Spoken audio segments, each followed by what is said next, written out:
Our advanced AP statistics question says, individuals with low bone density have a high risk of broken bones or fractures. Physicians who are concerned about low bone density or osteoporosis in patients can refer them for specialized testing. Currently, the most common method for testing bone density is dual energy X-ray absorptiometry DEXA, or DEXA. A patient who undergoes a DEXA test usually gets bone density results in grams per square centimeter and in standardized units.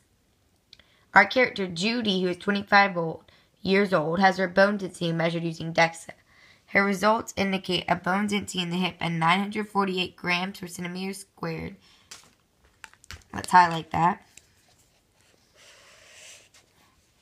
And a standardized Z-score of negative 1.45.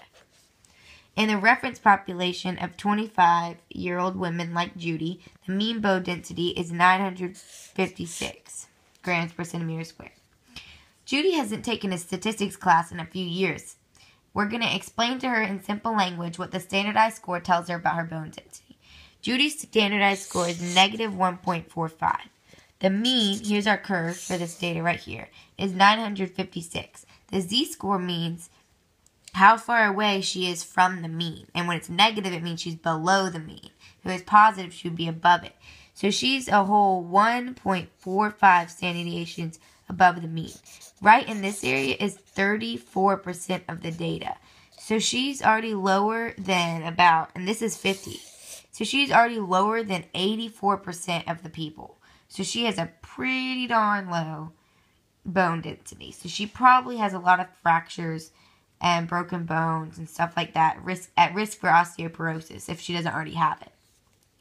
The second question says, use the information provided to calculate the standard deviation of bone density in the reference population.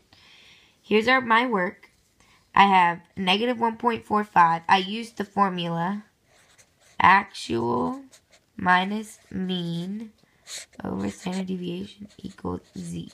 We already have Z because we have her Z-score, negative 1.45. We have an actual is 948, her actual score density. And our mean we already have is 956 too. So this is the one we don't have. So we filled that in for X and we solved for X as followed. And we got X equals 5.52. I rounded up. So this is standard deviation, or how far each of one of these lines is away from each other. That's it.